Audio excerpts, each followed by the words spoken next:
From Vassar College, this is Conversations at the Salt Line with Wesley Dixon. On this episode, a conversation with Lloyd Braun.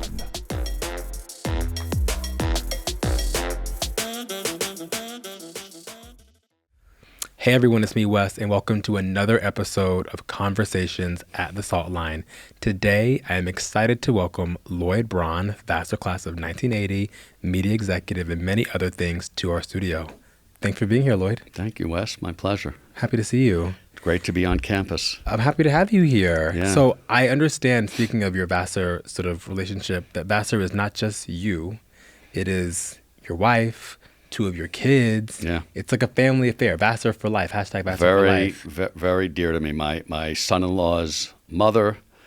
Wow, keep adding. Okay, yeah. I met my wife here my junior year. Incredible. Yeah. Well, I'm happy that it's a family affair. I have to ask you then, what should I know about Vassar that I probably don't know? I mean, you have Vassar more in your life than I do, so I want to learn from someone who is like dyed-in-the-wool Vassar what I should know about this place. Well, I think the thing I've always thought about Vassar is it takes great pride in people expressing themselves in genuine ways, and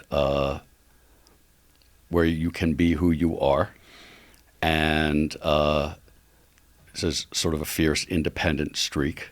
Yeah. And I think that's always continued.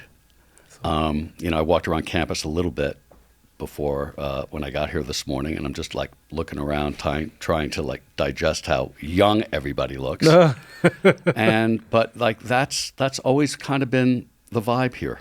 I wouldn't even call it progressive so much, even though there's always been, I think, a progressive element here. It's very independent and very, very liberal arts. Yeah, well, I love which that. I've always loved. We people use this word. Some people don't like it, but I think quirky is another word that people often use to describe Vassar. And I think people don't like it because it has a potentially sort of not quite negative, but there's a different kind of connotation to it. But I do think that what they're tapping into is the independence that you're talking about, right? I think people say quirky because people aren't afraid to express who they are. Right. You notice them. But as I was looking around, I mean, I saw all different sorts of people. Colors of hair. Yeah. No shoes or shoes. Yeah, but then there's right. No, I'm being funny, but there's all kinds. There's of people other that you could go play basketball with, right? And it really is a melting pot. Yeah, I think it's a cool place. I forgot to say earlier. I think your Vassar friend and also former media colleague Sharon Chang told me to tell you hi when she heard you were coming. Love Sharon. She was Hello, very Sharon. excited. Yeah, she's your new board chair too. So I know, she's fabulous. We're very She'll excited. be great. Very excited about that. She'll be terrific. So Lloyd, you've had a very incredible career in media in a variety of different ways, and you won't be surprised, having heard what you said just now, that there have been a couple other guests on the podcast who are Vassar folks who are in media, right? So Jason Blum been on the podcast. Jonathan Littman was on a couple of weeks ago. So a lot of your Vassar media peers have had their time in the chair, and now it's your time. But I want to make our time distinct. The chair. The chair. Chair. I always sit in this one. You're always in that one. Sounds like a TV show. Well, it could be. It was. I did one. Called the chair. Oh, the chair. Yeah, it didn't work. We don't talk about that one. You don't mean the chair that was on the one about that? It was on ABC. Oh, no. I'm thinking about like okay, so in 2001 or something. Okay, no. There's a show called The Chair that's on Netflix, I think, that was about the chair of an academic department. It was different. Very different. This was an unscripted show. Oh, okay. Wow. Okay. Yeah. But let's talk about, before we get into some of the things people might know you for, let's talk about the genesis of your media career and sort of how it started. Obviously, you started off as an attorney, and then things sort of went from there. So just give me sort of the skeleton of how you got here today. Well, my interest in media actually, I think, came from my father, who was a very prominent music lawyer for in the 70s. And who did he represent? He represented Bob Dylan, George Harrison, Neil Diamond. So this is your life. This is not Robbie new Robertson. to you. Okay. And I grew up in New York, and then because of his practice, when I was 16, my family moved to Los Angeles. I wonder if you know, sorry, we're going to go back to that. I wonder if you know another former guest on our podcast, Allison Abner, No. whose father ran Motown for a very long time. Oh. So I'm wondering Well, I'm sure my if dad your did. dad knew him. Oh, Yeah, I'm yeah, sure yeah. my dad did. That's so cool. I'm sure my dad did. That's so cool.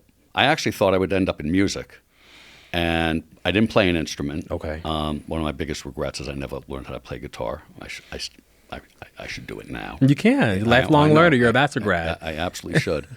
And I didn't really know what I wanted to do when I graduated, but I thought my dad had a really interesting, exciting life. Yeah. And so I decided I'll go to law school.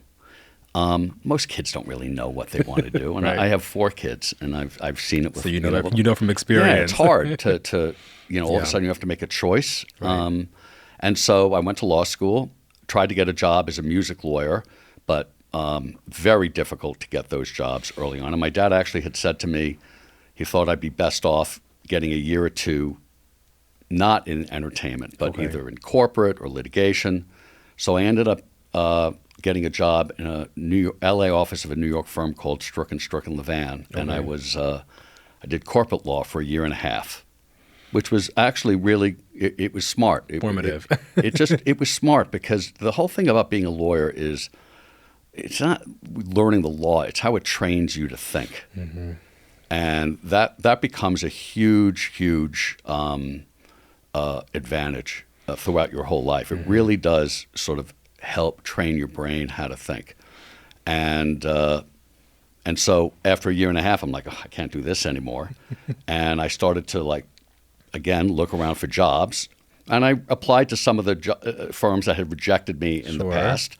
So that's another lesson I You were say to kids. persistent, yeah. Don't take it personally. Just, Yeah. go back.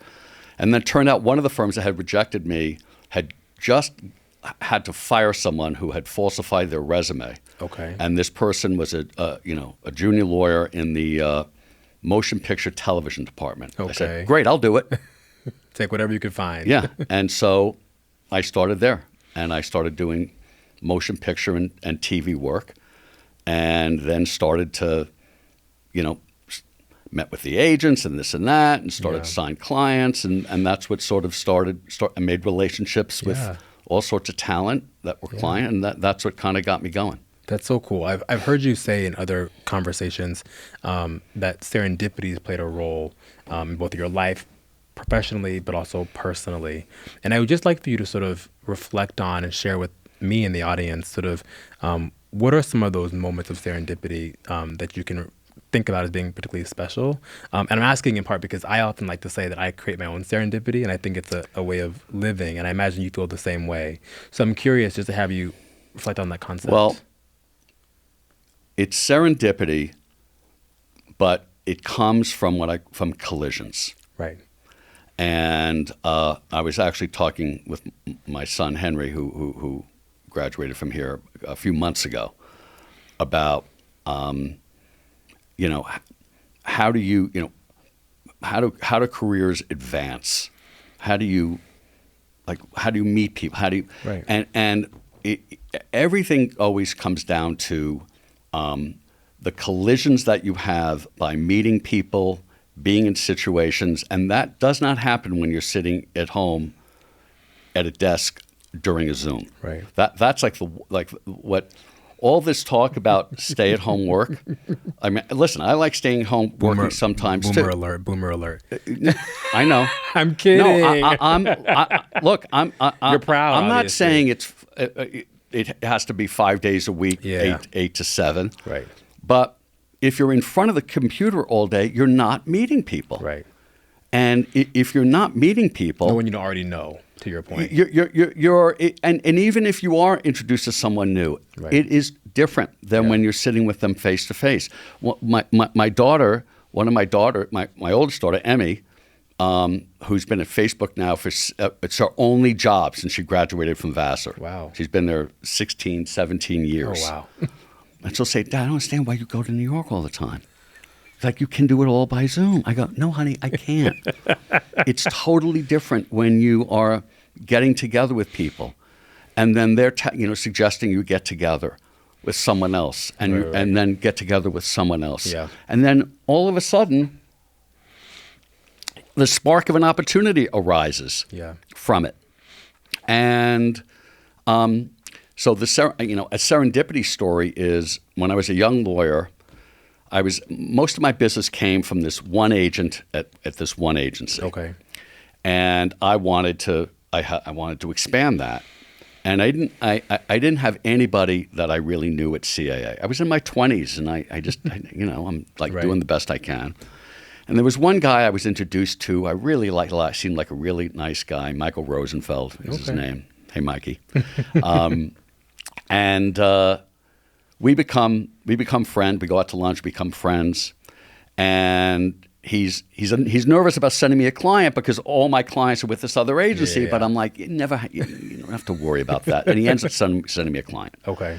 And that client, it turns out, ends up making an overall deal with a new studio formed by Brillstein Gray, which is a prominent management company run by Brad Gray at the time. And I made that deal. And as I made that deal, I started to get to know Brad. Right. And then the deal's done, and I go to lunch with Brad, and Brad says, "So do you want to be a lawyer your whole life?" I don't think so, because I had already been thinking about that. And then he asked me, "Do you want to come here and do this with me?" And boom, there it was. If I didn't pursue the friendship with Michael Rosenfeld, right, you would never have gotten. I never would have got Paul Sims. I never would have met Brad Gray. I have a million of these. Yeah. If I didn't play golf with Michael Davies when I was at ABC, Michael Davies is the guy who is responsible for Who Wants to Be a Millionaire.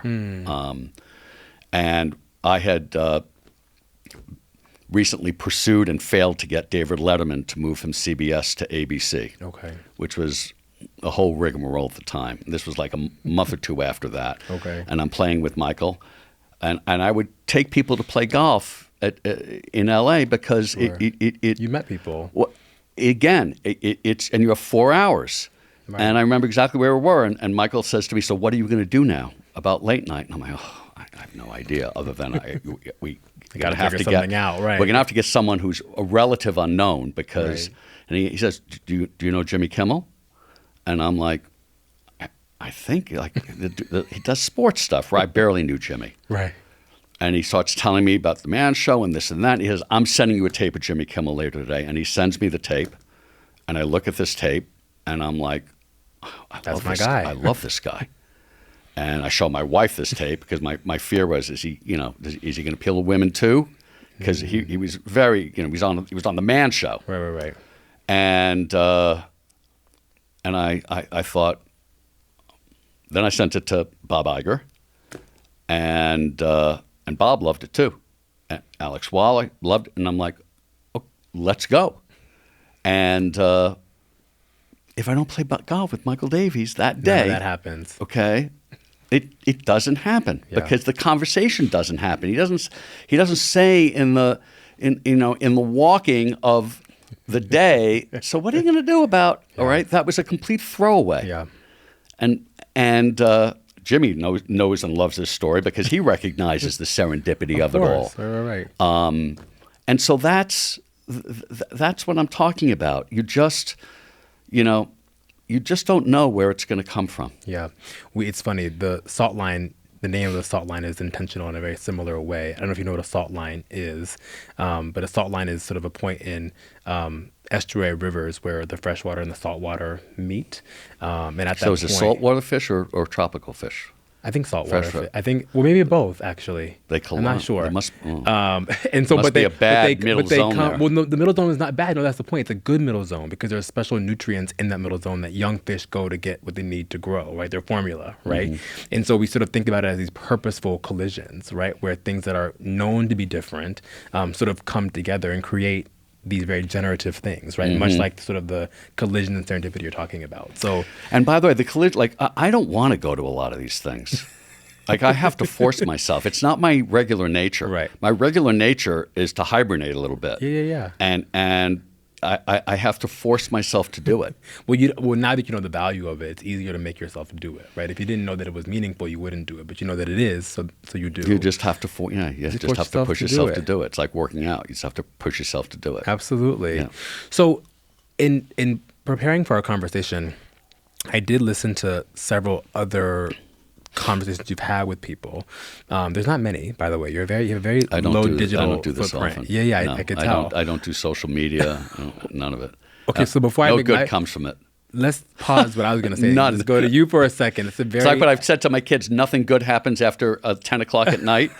I can add social media to that. Besides the late night show. Yeah. Actually, nothing happens good after 10 o'clock at night that you can't do at home. Okay, there you go. You have to add some qualifiers to it. Exactly. But I would spend a second. What about social media don't you like? And I'm asking in part because you are a media executive. The biggest thing I don't like? Yeah.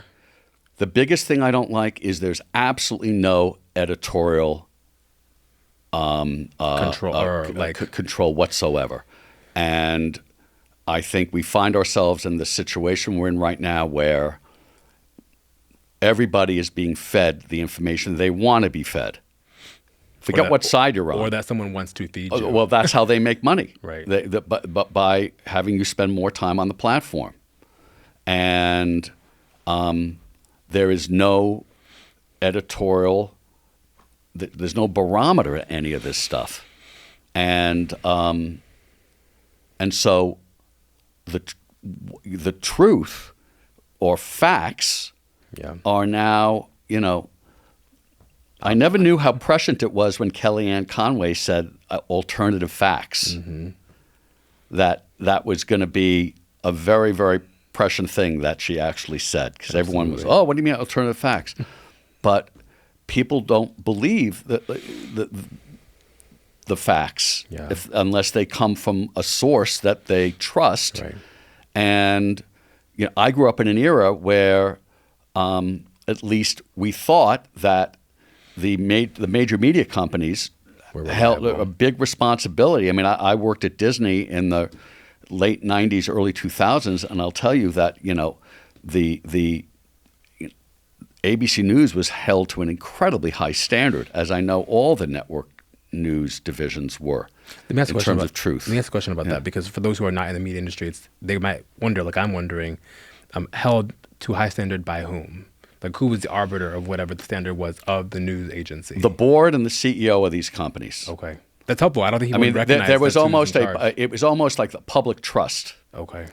Now, I'm sure there were people back then that thought that, this news organization was biased or that news organization was biased.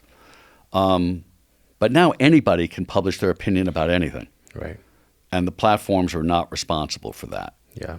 And since that's what people are fed, it just reinforces whatever beliefs that you have. Right. And I just think that's a really, really dangerous thing. Place to be. I think it's a really dangerous place to be. Yeah, understood. Back to what I was going to ask you before we got on this tangent. I was going to sort of note that because you have a low digital footprint, I did find these two sort of previous conversations, though, and they're both from around 2010, 2012-ish. And it was so funny watching them or listening to them, because I sort of felt like I was in the Twilight Zone. It was like 12 years ago these conversations were had, right? And so you were talking with others about sort of the current state of media, sort of digital media, cable, TV, all these things. Was I right? So you were right. Yeah. And it was really trippy because I was like, I started to look up, I'm like, when was like a Roku TV? I was trying to figure out when these things came to be, because it was certainly not 2012, right? But you had anticipated like TVs with apps, with different networks and channels, and the way that we actually do live, the explosion of mobile, all these kinds of things, right? That's going to happen again now. So I was going to ask you, so you predicted correctly 12 years ago. So now I have to put you on the test now and ask you to predict 12 years, 10 years from now. Where is the media landscape? What are the things that we don't see but you see because of your role and expertise? Well, I didn't think it took any genius, to be honest with you, to say some of the things I said back You're then. Just being humble. It's very hard for people in general to see beyond where the world is at this moment in time. And like if you're thinking about a new business, Yeah. you don't base that new business because here's where things are now. You base that business on where you think things are going to go. Right. And then you make an educated bet on Right. that. And so if you have a lot of experience in an area and you see what's sort of coming down the pike, Yeah. you can look ahead and see, okay, so where's the white space going to be? Where are the opportunities going to be? And at the same time, where are the places that are going to contract or going to have problems because of what's coming? So the most obvious, of course, is, there's two huge developments. There's the transition from media companies to streaming, and the disruption of sort of traditional distribution methods. Sure. And then there's what is the role that AI is going to play throughout society in almost every imaginable sector. Right. And, I don't, there's people a lot smarter about AI than I mean, I'm not one, I think, to opine about what's going to happen Sure. to society. But what I do believe is that I use ChatGPT. I try to use it a lot because, none of this stuff's intuitive to people my age. Sure. Like when I had my own businesses and I used Facebook, and I wouldn't post myself, but I'd use because you can't understand it unless you use it. Right. But I've seen just in how ChatGPT has evolved over the last year, what an unbelievable tool it is. Right. And I have writer friends who are absolutely freaking out about it. Yeah. That it's going to write scripts and this and that, and what I say to them is, you have to become the best in the world at using it. Like, you can't run away from it. Right. Right. Because you'll be better at using it than anybody. Right. It's like to not use it is malpractice. Right. You have to use it. Sure. But if given your genius, and now you have that tool, your to creativity do research into that and, tool, and everything else. I mean, because there's foundational work that it can do that could save you 6 months or a year of research. I mean, the research that we used to have to do here, or the research we had to do in law school. Right. All of that's going to be like a lost art form. Absolutely. I don't know what it's going to be like. You bring like calculators to class, and so I think that. So I think it's going to be. That's one of the pressures is the increased use of AI, or influences, I should say. It's a consideration. And so what does that output in 10 years in terms of the media landscape? What does it look like? Well, I think there'll be new jobs in either companies that leverage AI in new and exciting ways, or people in positions who leverage AI. I also think there's going to be a loss of jobs in a lot of places where AI is going to be able to do a lot of foundational work that people were able to do beforehand. Yeah. And I don't think the media company is going to be spared that. Yeah. Ultimately, you're going to be able. Right now, you have, movies and televisions that have these incredibly expansive sets and cost a fortune, and ultimately you're not going to have to do that. Right. You're going to be able to create all these sets in a way that it's going to be very hard to tell the difference. Yeah. And we're not there yet, but pieces are there. Right. So the good news is the cost of a lot of this may come down, and one might argue that will allow for even more content to be made. Mm-hmm. So, but it's going to be enormously disruptive. Yeah. And so I'm trying to understand it as best I can. Yeah. And the other one you said, of course, was the sort of transition to streaming. To streaming. Yeah. Which, of course, we talk about a lot. People live with it a lot. They have their own, behaviors related to that. And so where are we going if we're not already there, if you will, in terms of streaming? Well, we're there. Yeah. The only question is, how many streamers will there be? How much more consolidation will there be?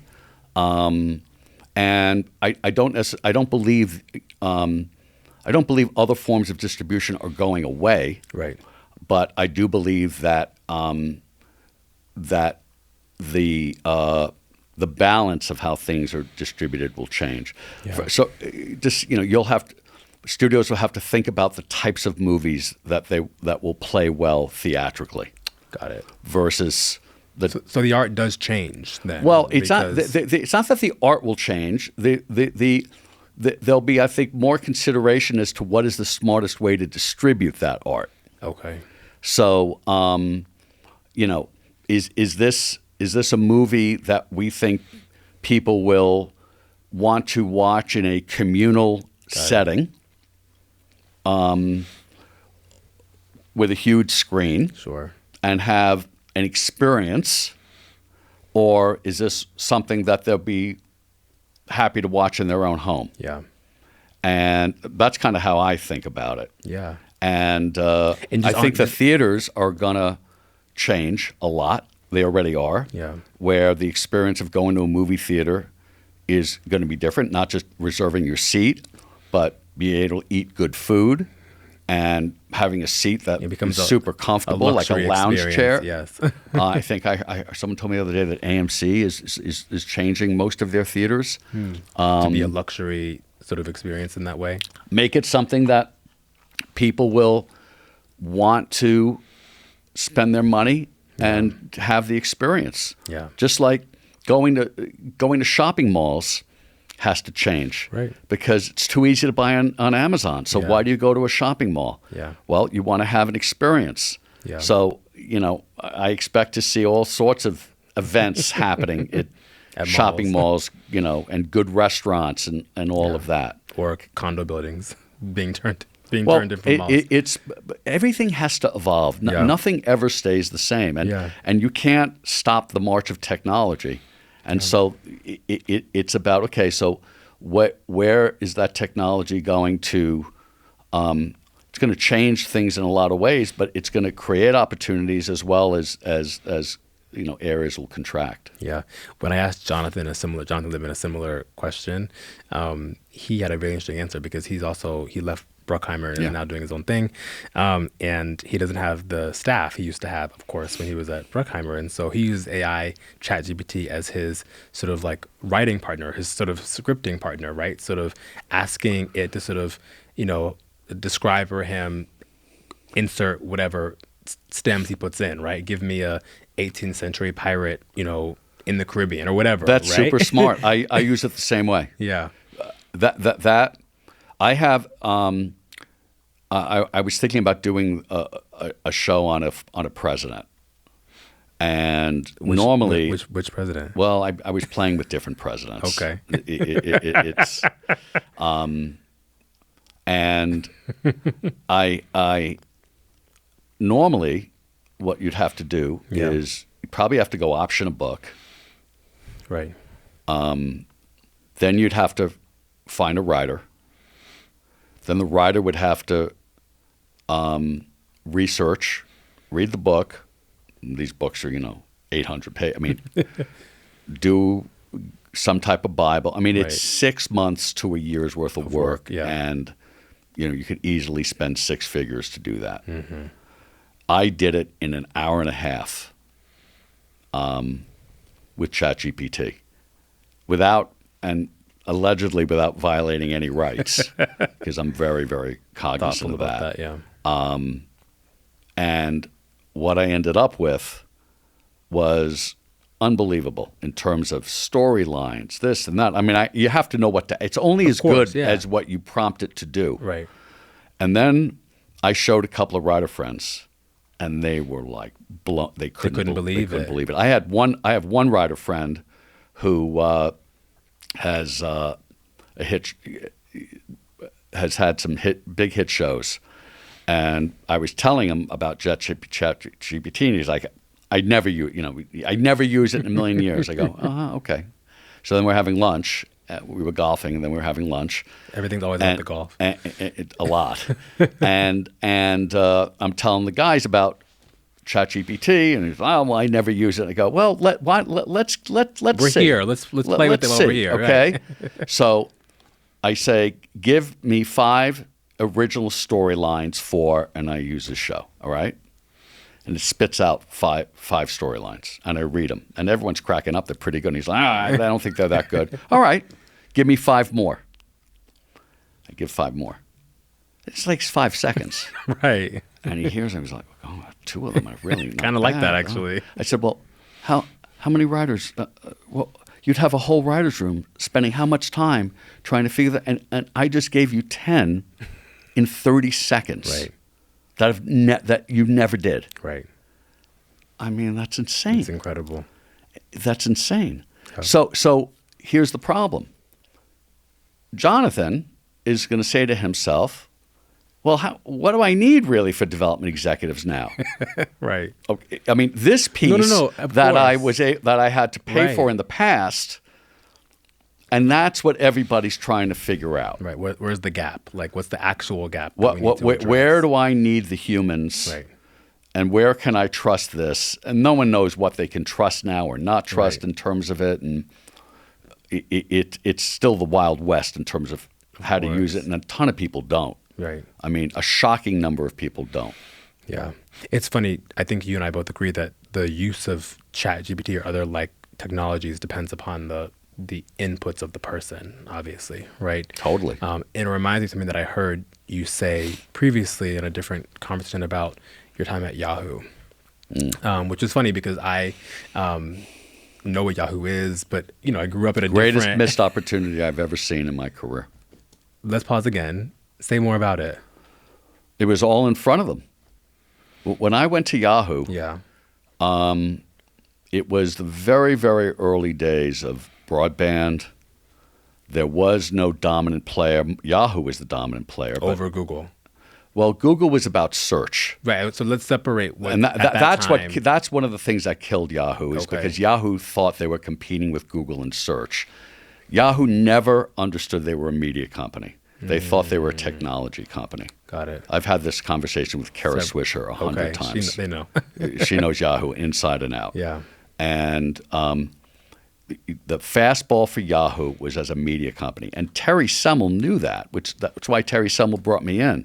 But there was always this infighting inside Yahoo about they didn't want to accept the fact that they weren't a tech company because the engineers and everybody came from tech, Right. and they couldn't own being a media company.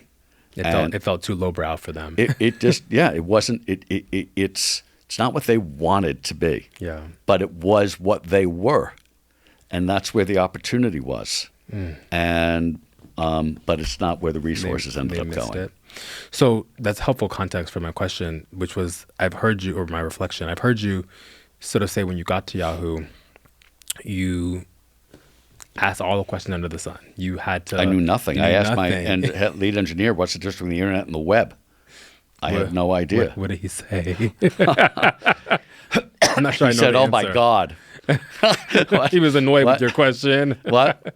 No, he started to explain to me, Yeah. what the World Wide Web, and then he explained the internet is computers that hook together, and it started at the Department of Defense. And he starts giving me the history of all of this. Oh, wow. And I didn't know anything. But you see, again, I approached the way I looked at Yahoo was they would keep talking about the product. Yeah. And what they would refer to was, the product was the technology or the website. And I thought the product was the content, that the technology was the Facilitating. tool Yeah. to allow the product to shine Right. in this new distribution form. But they never looked at that being the product. The product was never the media. The product was Technology. the technology. Yeah. And that is The disconnect. Netflix doesn't think that Netflix, their product are the television shows Right. and the movies that they The do experience that they can afford and the you to have. experience that they give. Right. Absolutely. Well, I love that quote or that sort of sentiment from you about asking these questions, even some that seem sort of sophomoric, because I do think it sort of hits on a very vast or very liberal arts sort of approach, which is like you have to just question everything or always learn, right? You're always sort of in an inquiry-based sort of experience, right? And I don't often feel like the assumptions the general public has about media is that it has that level of like thoughtfulness to it, right? I think people see and consume media as a very like pedestrian, very sort of like brainless sort of experience, right? That's obviously not true. You mean right? all media?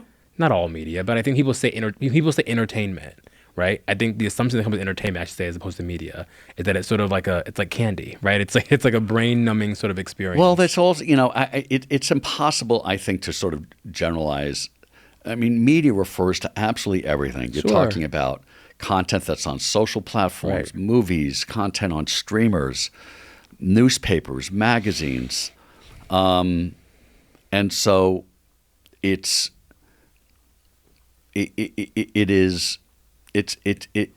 a bucket of everything. Right. And it might be that some of the most popular stuff falls into that category. Right. But again, it depends on the kind of media that you're going to be making. Yeah. And what is the audience that you're trying to reach? Yeah. We're a very diverse society, Yeah. so there's so many different kinds. Absolutely. To your point, from my understanding, have touched many different parts of the large media bucket, right? And so I'm curious what sort of, I don't know what you call it, platform or sort of vehicle, what part of media you find most intriguing and enticing for you? What aspect of the whole industry you're most drawn to? Well, I'm, at this point in my life, I'm interested in making content that really appeals to me and appeals to a certain audience. Yeah. That's different than when I was young, when I was running ABC. The hardest thing to do when you're in those jobs Yeah. is to realize that you really can't just focus on your own taste.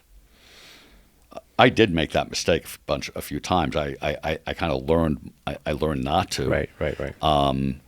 But you are programming for, especially in those days where you're programming for a broadcast network.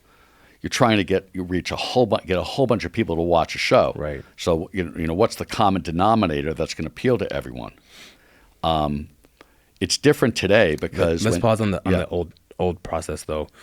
In that time when you had to think that way and develop content in that way, what did you land on or learn about our society or our populace that was the through line, if you will, that you all could lean on to say, okay, this will appeal to the large group of people in this country or whatever the audience was? It's you mostly have to trust your gut. I mean, you do you have research that Right. you will, when you make a pilot, you'll test it and you'll get research. But Right. by then you've made the pilot and you've Right, spent the money. you're all in at that point. And so you're not really using back then you weren't using research at the script phase. Right.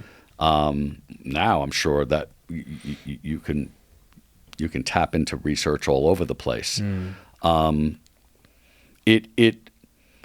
You just end up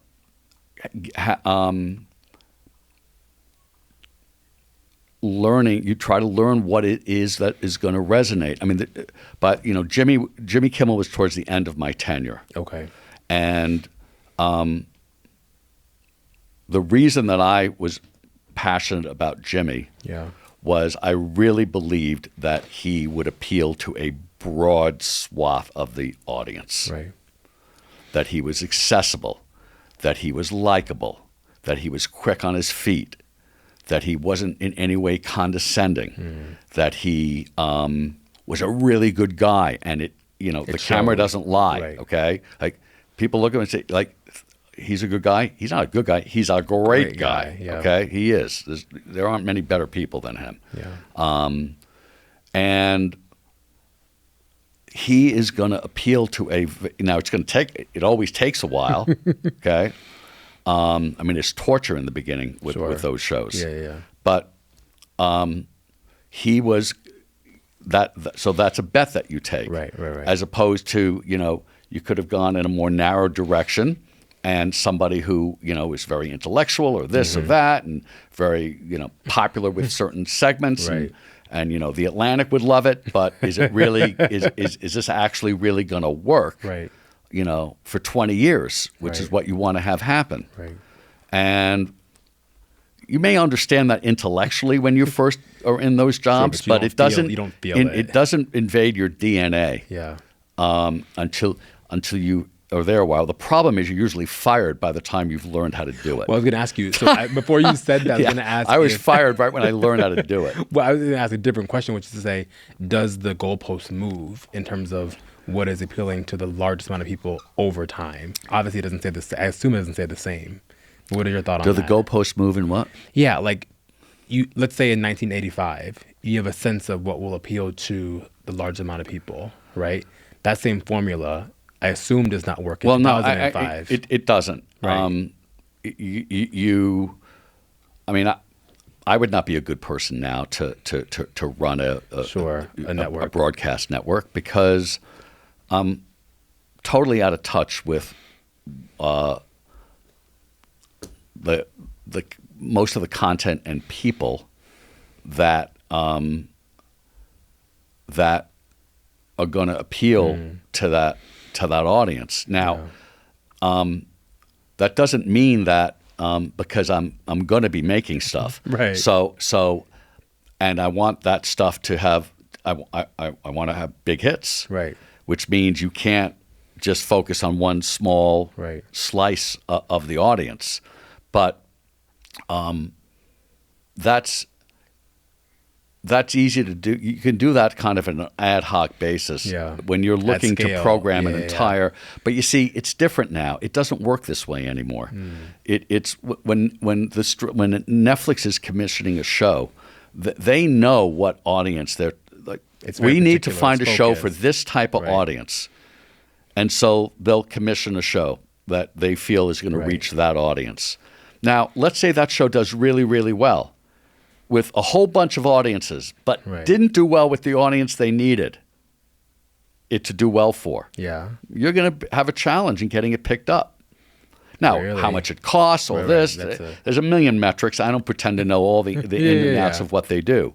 But it is much more deliberate in terms of and data oriented. Now, you could argue that's good or bad. Right. Okay. Versus using sort of gut sense. The shows that I did back then that worked, that were hits, were mostly gut sense and passion from people that led to those shows getting on the air, Yeah. not data. So It was a different form of data. It was an emotional data you Yeah. used. It was empirical. Actually, before that, I just want to say it's funny. As you were talking, I was thinking about the kind of content I consume, and I do think that I actually just consume almost exclusively like niche content. Like it's so niche, it's embarrassing, to be honest with you, right? But I'm surprised because I realize because of social media or because of whatever else, it's obviously not that niche because 10 million other people are consuming this content, right? Like these YouTube video views of things that I think are really obscure, right, have tons of views, right? And so it's interesting because there's obviously to your point, a different way of thinking about programming today generally, whether it's on a broadcast network, Netflix, on YouTube, whatever. Well, you have to think about it totally differently Yeah. based on what platform you're on, Yeah. and what is who is it you're trying to reach. Yeah. It's It's different. a different question. Yeah. Let's talk about some of the shows you just referenced. You didn't say them by name, but you referenced the shows that were hits. And I assume at the very least you mean Lost or Desperate Housewives or those kinds of things. What are some that I'm missing that you want to add to the hits list? Well, my that year at ABC, my last year at ABC, where Susan Lyne and I together were in charge of the development slate then. We had Lost, Desperate Housewives, Grey's Anatomy. We had just put Jimmy Kimmel on the air, and we had launched The Bachelor a few months before that. Okay. So those were the those were the That shows. was the suite of shows. Yeah, those were the shows. So let's talk about Lost for a minute. A show I never watched, but I know the concept. What excited you about Lost? I know there was a funny story of how it came together. So tell me that story. It was. I mean, it was an idea I had when I was in Hawaii with my kids, and I was watching the movie Castaway one night. Okay. And then the next day, there was this dinner thing at the beach, and I had 4 little kids and my wife, and everybody's always late, and I wanted to go to the beach for the sunset. So I'm like, I'll meet you guys on the beach. So I was on the beach, kind of walking around, and I was always just trying to think of like ideas, New things, yeah. And I was thinking about Castaway, and God, I wish I could figure out a way to like do a series like Castaway, but you know, there's a guy in a volleyball, and there's nothing there, and you know, that's not going to work. And then Survivor popped into my head, which was a show I, for a moment, thought we were going to get to ABC, but didn't. And how. Well, what if you like married these concepts, and what if there was a plane and the plane crashed on a desert island, on some island, and a bunch of people survived, and It's like a Lord of the Flies. But it was I used Lord of the Flies as, and they'd have to like no one knows where they are. People don't even have to they don't have to be themselves. They could be somebody else. Right. And then I had this title, Lost. I heard that you stole. Well, it was a dead kidding. title. Conan O'Brien had it for a reality show that he did. Yeah. Like 2 or 3 years earlier. And I remember when I saw that show, I'm like, damn, that's such a good name. I wish I. And then when it got when the show got canceled, Like, it's I'm like, available to me now. Ooh, I'm gonna like put that name away. And so when I'm thinking of this concept, I'm thinking of Lost. I can use the name. Yeah. And so I didn't, I just had like bits and pieces. That's how this kind of works with me. And I just started, I pitched it to my kids, and no one liked it when they came down. And then I had a retreat when I got back to LA with all of ABC. Everybody had to pitch a show. We had like 100 people, and we wanted everyone to have to pitch a show, drama, comedy, or alternative show. Writer or no writer? I mean, everyone in the company. Every executive everyone had to pitch because it's good for them. It forces them to, think about it and then have to present it. Yeah. It's hard. Yeah. I had some lame thing I was going to do, like based on the movie The Sting. Okay. I didn't like it, and it was coming to me. I was like next, and I'm like, I can't do this lame thing. And so I have to do Lost. I'm going to pitch Lost. And so I pitch it. And Silence. What was the reaction? Okay, what does that mean? Silence. Like, I could tell no one liked it. And so I made some self-deprecating remark, and the session ends, and my head of drama and very good friend Tom Sherman comes over to me and goes, Lloyd, I kind of like that idea. I'm like, you do? Really? Seriously? He goes, yeah, I think there's something there. I go, well, you and I are the only ones. I said, but wait a minute. Don't you run drama? He goes, yes, I do. I said, don't I allegedly run the whole thing? We just saw each other, and we went over this whole thing again. Yes, you do. We're cracking up. I said, well, let's just do it. You and I will just do it. And we started to develop it. And I would get in a lot of very big debates with people about this. And I will say that the first draft of it that came in from a different writer was subject to every single caveat that everyone gave me about this show. And it wasn't until we brought in, at the 11th hour, as this thing was about to die, J.J. Abrams and Damon Lindelof, where they shaped it into what we it now was. know. Yeah. Wow. Just because it's a really cool process, before even Lost was picked up or before you chose it, I think the process of having all your team members pitch is super cool.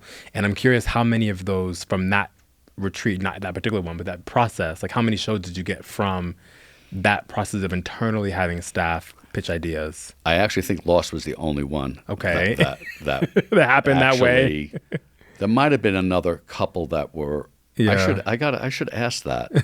There might have been a couple more that got developed, Right. but I think Lost is the only one that made it through. It's a super cool concept, I think, for not just. Well, the gene. What they did was they, JJ and Damon. There were two huge things they did more than two huge things, but they had to have something wrong with the island, and then they added the flashbacks, so which got you off the island. Yeah. It sort of sounds, I don't know, you probably have heard this many times, it probably irritates you, but it reminds me of the show Manifest. Yeah. It's a very similar kind of thing. And I will say, and this is no disrespect to those who worked on that show, I loved Manifest season 1, 2, and 3. And then I think 4 and 5, it went to 5.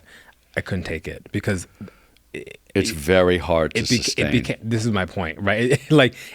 There should, my hope was they should have just known sort of like season 3 was it, right? The problem is the networks, when they're hits. The business model doesn't allow for that, right? It's that when the network has a big hit, Yeah. it's very hard to let walk that show away. go. And, but most shows, to have creative juice go more than 3 or 4 seasons, that's why you see now with the streamers, it's very rare to have a show Right. more than 3 or 4 seasons. Right. And when you had to do 22 episodes a year, I mean, it feels lot of like content. madness Yeah, now. yeah, of Everything's course. 8 or 10. Right. And so it's just really, really hard to do, particularly, and then you have a high concept show. Yeah. So, because that was my biggest, one of my biggest concerns with Lost was I didn't want it to feel like it was way the hell out there. I wanted everything to feel like it was tethered to science fact. Right. When they said something was wrong with the island. Right.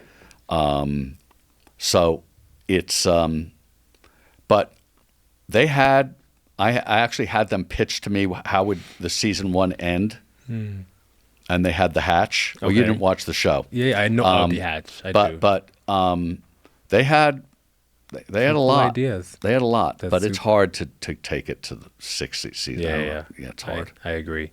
Let's talk for a moment before we get to our final part of our conversation about you, Lloyd Braun, but the character in Seinfeld.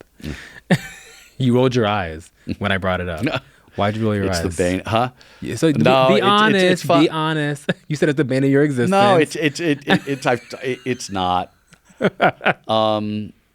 I'm close with Larry David, who was a former client, and we've been friends now for 30-something years, and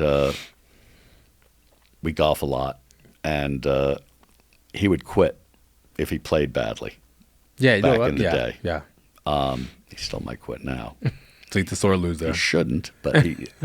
And no, it's just he's so miserable. He just, Yeah, it's he can't like keep going. he just it's not pure worth it. misery. Yeah. So I was playing great one day, Okay. and he was going to quit, and we were just the two of us. And I'm like, if you're playing great and the person leaves, it's like it didn't happen. Yeah. So I'm like, come on, you got to stay. We Right. only have like 4 or 5 holes to bet. We'll bet. What do you mean we'll bet? I said I'll give you a stroke a hole. Da, da, da. And the story actually was I said we'll do dinner for 4 anywhere in Right. L.A. And he goes, I'm rich. How's can dinner buy for 4? I can buy my own How's that food." going to help me? And I'm like, well, okay, I'll take the dinner for 4. Yeah. You can. What do you want? And he's like, I get to, do whatever I want with you on the show. I'm like, fine. He's not going to beat me. Well, I choke, Yeah. and he does beat me. But then And then we have then Lloyd months Braun. pass, and I think he's forgotten because he usually forgets about this stuff. Yeah. But then he called me one day. He said, "Just letting you know, shooting it in, I'm calling in your an card. hour." Yeah. And the problem is the writers fell in love with it, with the character and the name. So they kept going, Lloyd Braun, Lloyd Braun, Lloyd Braun, Lloyd Braun. And then there's 2 more episodes of it. And so you become part of, yeah. Well, so that's an incredible story. But I never wanted to, I would never, you see people who are on networks, this and that, they'll go on shows. Right. I always thought that was unseemly. I never did any of that, ever. And now and Outside now of my your own name, volition. Right, exactly. right? like my voice is on Lost, previously on Lost. Yeah, yeah. And because I had gotten fired, and JJ and Damon wanted me to be part of the show, and like it was very hard for me to say yes to that. It was only after everyone swore that no one would ever know, and no one did know that it was me for like 2 or 3 years. Wow. But then Kimmel told Howard Stern. And that's how it became I think it was public? Jimmy told Howard, and then that's how it got out. Yeah. I love that. But it's so funny. I love that gig. It'd be so fun to have a gig be like just the few intro words of a show. Isn't that so cool?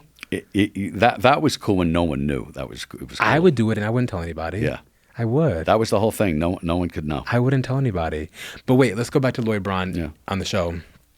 I also don't watch Seinfeld. But I'm curious if you were just Lloyd Braun in name, or if like Just Larry name. David actually thought No, about just name. you. So there was no aspect of you in the character No, whatsoever. none. Have you wanted to be like Lloyd Braun on the show? Have you been like, I should grow into that? Or that's a good... No. Not at all? No. I think I was quasi-insane. No. I had asked him when he told me about it. I said, well, who am I? He goes, oh, you're going to love it. You're a very handsome man. That's what he said. Very handsome As if man. you weren't handsome at the moment when you asked him. I actually bumped into the guy who played me like 2-3 years ago in a restaurant. I walked over to him. I go, Yeah. you will not believe who I am. And of course he knew. And then we took a picture together. Did he know who you were? No, I had to tell him. He had no clue? No. He never met you before? No. He was just an actor they Oh, hired. wow.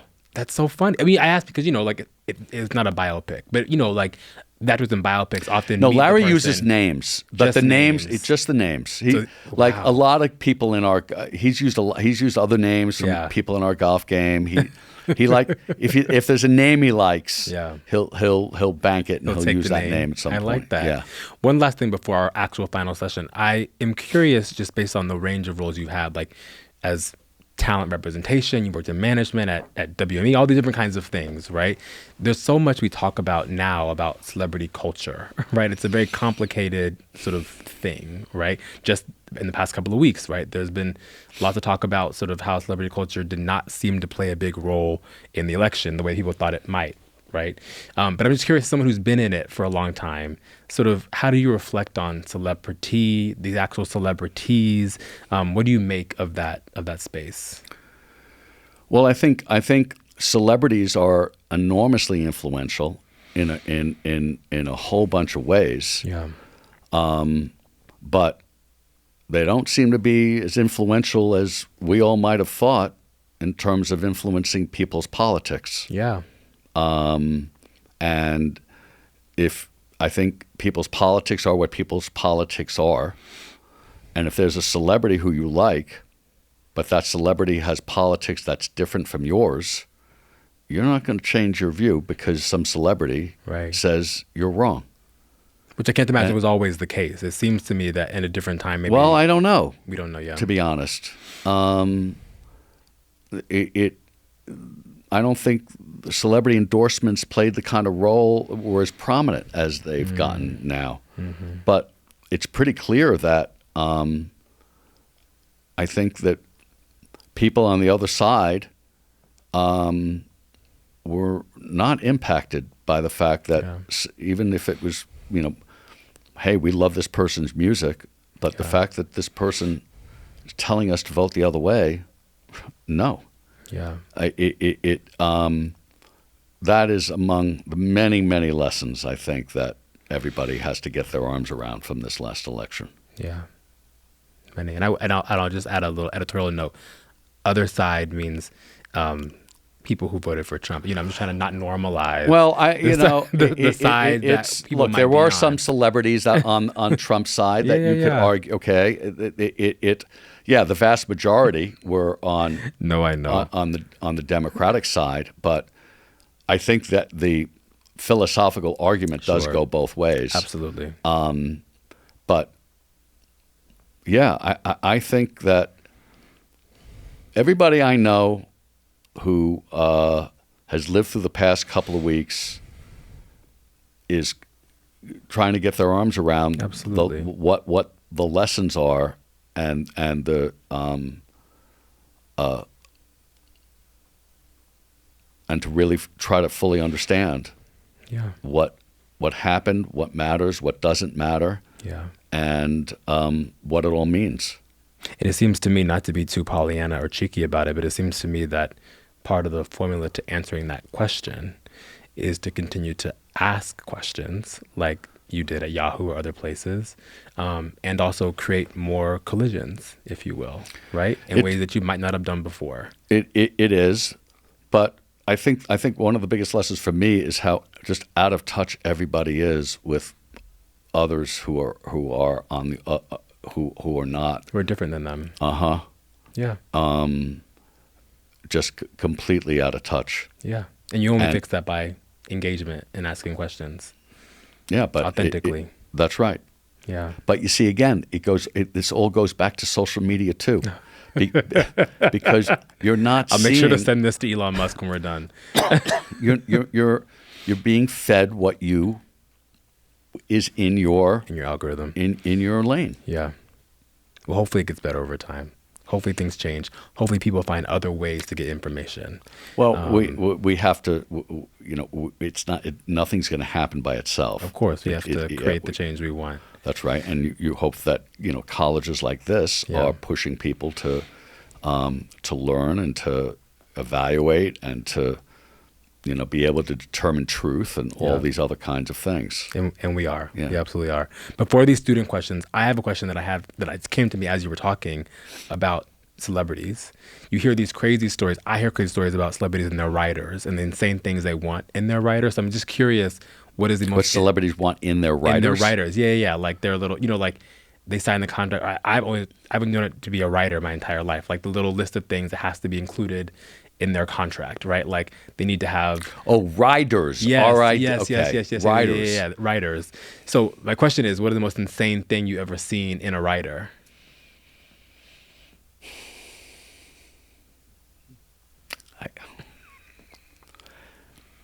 One guy wanted to have like 5 cases of orange soda. Orange soda in 5 cases? Yeah. I think that's insane, but Like it's not that crazy. A lot of orange. You know what? To be honest, I never, that was never really in my eyes, in my lane of sight. You never looked at it. I wouldn't know what kind of things they wanted. No, as a lawyer, I was not really negotiating those types of things because that would be more for people who tour. Okay. So that would be more of a music thing. Got it. And in terms of,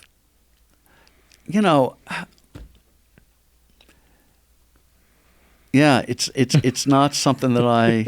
That you I mean, dealt I'm sure with. there's workout equipment and this and that for movies, but I actually don't know anything really crazy. Well, but I've always thought about the orange soda for some reason.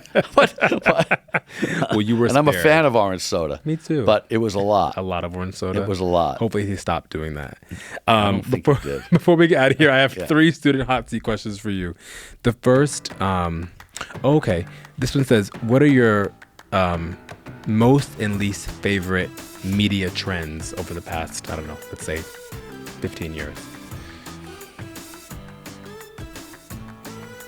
Well, my least I've talked about.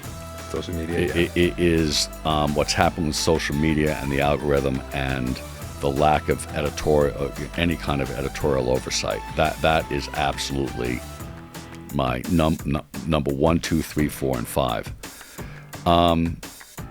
I'd say that there's a lot of things that I think are better. I love to be able to listen to audiobooks.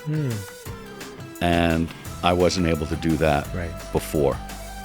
In fact, you're going to be able to listen to everything audio. You're going to be able to you can already listen to articles and everything else. Right. I think that's fantastic. Yeah. I think the fact that I can be on a plane and not just watch any movie, but I can watch the World Series. Right. Unbelievable. Yeah. I think one of the benefits of streaming is the streamers want to get all the audience. They want everybody's money. Everybody's money's the same. So there's going to be content for everybody. Right. And Jason said this during his podcast, and I agree with this. foreign movies are way more accessible than they were before. We're watching. Well, I watch everything with subtitles now. All my friends and I, we all watch subtitles now. Okay, but it used to be a deterrent. It's not a deterrent at all. Right. And so the amount of content that I watch and foreign content has increased dramatically. And I think it's increased dramatically for everybody. Absolutely. I think that's a huge plus. It's incredible. So it's not, everything's a double-edged sword. Of course. I mean, yeah, there's a lot. There's a ton of good. Yeah, absolutely. It's just that, with the you have good. to manage the risk. Yeah, Yeah, that's right. Absolutely. The second question is, what show do you know about or know of, maybe from your work in these different companies, has not been produced but should have been produced? Like, what show never made it to air that you were like, that's an incredible idea that we didn't pick up or no one picked up? Well, it kind of got made.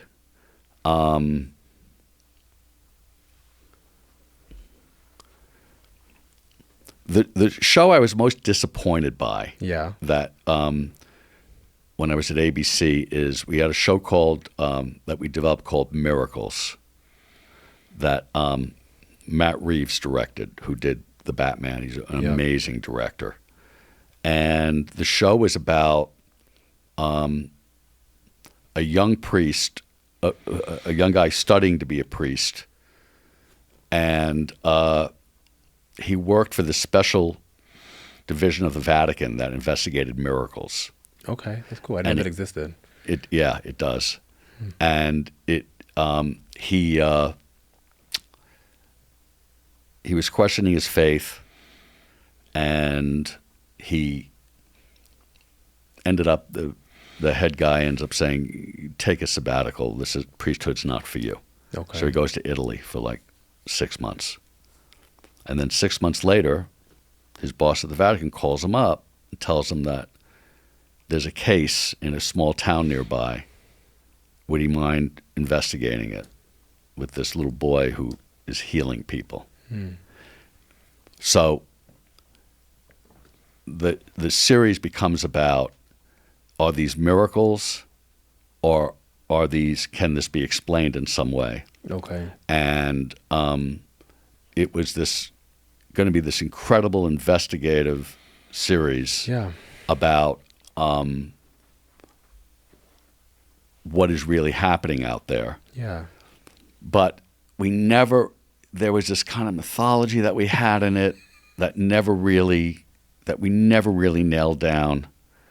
And the show, we put it on for 6 episodes mid-season. It didn't really work. And it was so close, but we didn't nail it. It's on us. We did not nail this show. But then Tom Sherman, who was my head of drama and developed this, he went to run CBS. And I've joked about this with him endlessly. And he does a show called Evil. That's this show. That's the show. That's this show done correctly. He did the right. Yeah, that's this. And that's been a hit show. Incredible. There's others that what will happen a lot is you'll have a concept. It's very hard to have a great concept. Yeah. You can have great writers and they come up with shows and like, oh, this is a great writer, but I don't really love this idea. Like if you don't have a great idea at the center of it, so to me, you have to have that. Yeah. Sometimes you have that, and then you just don't nail it. And by the way, there's so many ways to screw it up. Right, that happens. You could cast it wrong. I mean, when they work, it's a miracle. Yeah. It literally is a miracle. No pun intended. And so sometimes they don't work, and the mistake people make is they say, well, that didn't work, next, and the idea gets thrown away. But no, the idea was a good idea. Yeah. We just didn't nail it. Yeah. And so you then, do you have the guts to then do the idea again? Right. I'll do ideas again. That's good. But you really have to yeah. You got to really believe in it, and you got to kind of understand why it didn't work in the first place. Absolutely. And the last question here is, What current media behavior don't you understand?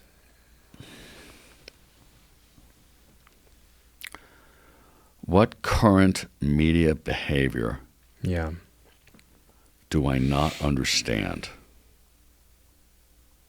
As if to say, like, quote unquote, you're like the boomer, and you're looking at, like, millennials and TikTok, and you're like, what are they, like, what is this thing they're doing? Like, that I think is the example of the premise they're trying to get out of the question. A lot of this stuff is generational. Yeah. And so it's not you intellectually understand it, but you don't you don't can't relate relate to to it. It's more like that. Yeah. So like I cannot relate to TikTok. Nothing's entertaining on it. It doesn't matter what the content is to you. Like, it just is not entertaining to you. I never go on it. No. Your kids don't send you TikToks. Say, Dad, look at this one, look at that one. No, I don't think my kids are that into it either, interestingly enough. I mean, I just think, like, most of the stuff I look at, and I'm like, this is stupid. You're like, how do they find this entertaining? Okay.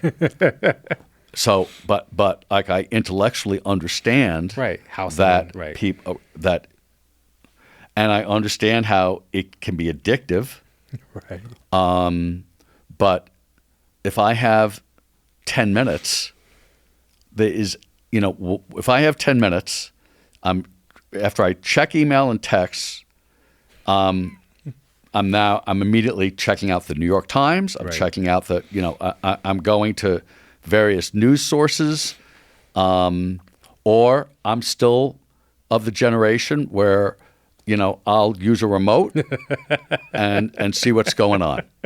And I love it. And that doesn't happen with Younger people. Yeah. when I'm in the office or in my home office or the television's on.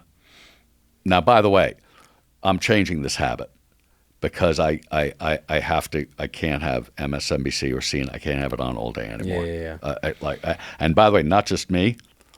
A ton of my friends. Yeah. I'm telling you, ratings. Yes. You watch what happens to ratings in the next few months. Plummet.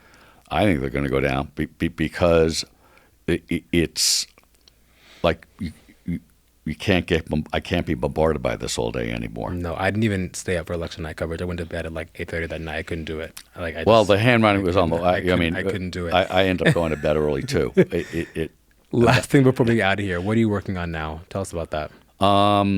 I've got a new company. Will be making content. Great. High-end scripted content that we'll announce in the next few weeks. Cool. And I actually have an animation company that leverages AI. Cool. And then I have some other companies I have interest in, but all stuff that my rules right now in my life are work with the most talented people, try to do what sort of I'm best at, as opposed to either what I'm not best at or don't want to do anymore. Right.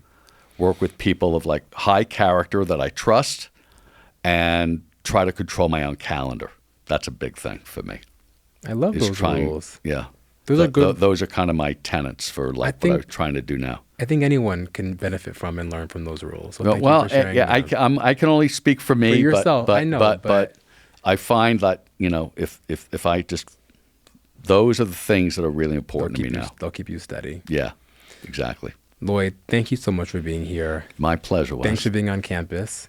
And thank you all for tuning in to another episode at Conversations at the Salt Line. We'll talk to you soon.